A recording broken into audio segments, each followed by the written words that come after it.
The book that I'm going to discuss is Proclaiming Revolution, Bolivia in Comparative Perspective. The book is edited by Marilee S. Grindle and Pilar Domingo and is a joint publication of the Institute of Latin American Studies at the University of London and the David Rockefeller Center for Latin American Studies at Harvard University. While Grindle and Domingo get the majority of credit for this book, they are not alone in putting it together. There are numerous contributors included in this book, all of which have made contributions to Latin American studies. However, because they are the two main editors, I would like to give some background information on them. Marilee S. Grindle is a professor of international development at the Kennedy School of Government at Harvard. She is a specialist on the comparative analysis of policymaking, implementation, and public management in developing countries, with particular reference to Latin America. This makes her perfect for this book, which focuses on Bolivia's revolution in comparison to others in Latin America. She has written numerous books on international governments, with some of her more recent work being focused on the influence of democracy in Latin America. Pilar Domingo is a researcher at the Instituto de Estudios de Iberoamérica y Portugal, which translates to the Institution of Latin American and Portuguese Studies, at the University of Salamanca in Spain. Her research focuses on democratic government, rule of law, and judicial politics in Latin America, particularly in Mexico and Bolivia. She has also had numerous books published based on government in Latin America. It is easy to see that these two are great for editing this particular book. Their expertise is perfectly suited to edit a book on Bolivian revolution in comparison to others in Latin America. The book opens on April 9, 2002, the 50th anniversary of the revolution of the 1952 revolution in Bolivia. On what would most think would be an occasion worth celebrating, Bolivia carried on as if it were a normal day. There were no parades, it was not a national holiday, the government made no official announcement about the event, and most Bolivians seemed to take little notice of the anniversary of their revolution. Aside from a few speeches by presidential candidates from the Movimiento Nacionalista Revolucionario, or the MNR party, little happened to mark the day. It is here where Grindle and Domingo begin their comparative look into Bolivia's 1952 revolution. In comparison to other Latin American countries, which remember their revolutions, heroes, villains, and consequences with murals, national colors, and street names, Bolivia lacks the proper celebration for such an event. After giving the reader a glimpse of the events or lack thereof that transpired on April 9, 2002, the book is laid out in 4 sections. First, a series of chapters addresses the issue of the scope of revolutionary events that ushered in through the events of 1952. Second, several chapters deal with the meaning of revolution in Bolivia over time and the actors that shaped that event. Then, a series of chapters considers the economic and political consequences of the revolution in the period after 1952. A fourth set of chapters considers the contemporary political and social issues in Bolivia and explores the extent to which the revolution remains to be accomplished. The first full chapter deals with the 12 years that the MNR was in control of the Bolivian government, from 1952 through 1964. The book classifies the period from April of 52 until around early 1956 as the period of initial radicalism, and will focus mainly on this time period. Most analyses based around this period are on land reform, the nationalization of mines, and the reform of education.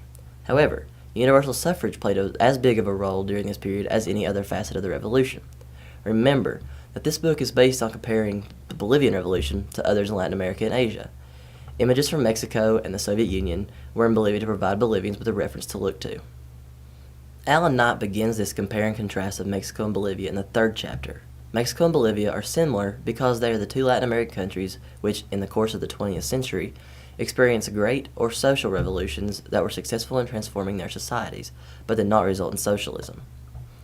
Mexico and Bolivia were both Spanish colonies, populated by a dense Indian population as well as European immigrants. One thing that he spends a good deal of time discussing that I wish to highlight now is the role that the United States played in determining the outcome of the Mexican and Bolivian revolutions. The U.S. played a larger role in the Bolivian Revolution than in Mexico. First, though Mexico was very close, it's big and it's unmanageable. Mexico's size and complexity was more than the U.S. wanted to handle. Bolivia was weaker, poorer, and more dependent on foreign food imports, and was tied to the tin industry. Tin, food, and aid provided the triple means for U.S. manipulation of Bolivia's political economy. Nothing of this kind ever happened in Mexico. The revolution in Mexico was during a period when the U.S. transitioned from a regional power to a global power, when the imperialist system was crumbling in Europe. By 1952, U.S. power was at an all-time high, but so was the power of nationalism and communism. So, countries like Bolivia became testing grounds for new forms of government and intervention. Moving further into the book, Sinclair Thompson makes a contribution in the discussion of Bolivia's indigenous majority. The indigenous peoples often look to the anti-colonial movement of 1781 as their true revolution. Thompson draws parallels between the 1781 and 1952 revolutions, as they had some similarities. With both revolutions, Bolivia sees the emergence of more radical and nationalist forces rather than oligarchic counter-revolutionaries. However, despite the similarities in revolutionary styles, it seems as though the indigenous and white populations in Bolivia are still at odds even today. A lot of the disagreement stems from land reform and is still being fought. Ongoing conflicts in the countryside make Bolivian nationalism an ever more questionable imagery, Thompson claims. Just as it is important to mention the indigenous contribution, I think it is necessary to discuss some of the rural roots of Bolivian Revolution as well. Scholarship on Bolivian Revolution marks a striking disjuncture. Rural mobilization was central to the revolutionary process, yet peasants played a marginal role in the origins of revolution. Agrarian change had played a role in Bolivia since the 1920s. However, uprisings in the countryside were either dormant or very ineffective until 1952. What I have discussed so far leads up to the final chapters, which will look from 1952 forward to see the legacies of the revolution. There is no doubt that the revolution shaped the Bolivian economy and society in many ways. The economy after the revolution was grossly inefficient and poorer than before, however more equal. There was now a new and extensive middle class. Much of the immediate effects of the Bolivian Revolution are still present today. Many countries have experienced a doubling or even tripling of per capita income since 1952. That has unfortunately not been the case in Bolivia. Bolivia's revolution has not led to a successful takeoff of the economy. In comparison to many other Latin American countries, Bolivia has been largely unsuccessful. Although economic changes have yet to be seen, social changes did occur. Population numbers in Bolivia went steadily up because life expectancy went up, and infant mortality rate went down after the revolution. This draws comparisons to Haiti, as the numbers are almost identical between the two states. Also, let's not forget that universal suffrage played a crucial role in Bolivian politics.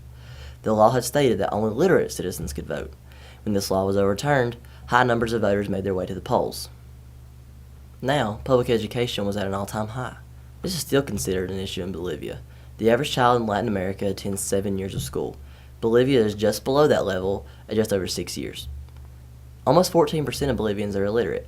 Although this number has dropped in the past 60 years, it is still the 8th highest percentage in Latin America. Although these numbers seem to be important to Bolivian education, it is the least studied. It is often lost in the mix of universal suffrage, nationalization of mines, and agrarian reform. However, the numbers are on track with those in most other Latin American countries. They are far from the top, but they are just average by comparison. The last few chapters look ahead to the future in Bolivia. The June 2002 elections in Bolivia were the first to occur since the death of Victor Paz Estenssoro. The party system in Bolivia is alive and well and should provide a path for new parties to arise. Policy reform has been successful in leading the country to positive change and will most likely remain that way. Bolivia is still far from being where it wants and needs to be in order to be a leader on the global and even regional scale. Although immediate transformations were apparent, long-term patterns of state development and economic growth may not be telling signs of change. As a whole, I found this book to be very informative, but there was so much information that it became overwhelming at times. However, I enjoyed the way that Bolivia's revolution was compared to other Latin American countries throughout the chapters on economic and educational reform. Aside from that, some of the comparisons became difficult to understand. There is little information about some of the key figures, which requires the reader to have prior knowledge. Interested readers will need to have some background of the Bolivian Revolution before reading. Overall, the book was insightful for those interested in Bolivian Revolution. However, this book is definitely not for the weekend watcher of the History Channel, as it won't give exciting turns or happy endings. It is simply the facts about the Bolivian Revolution compared to its Latin American peers.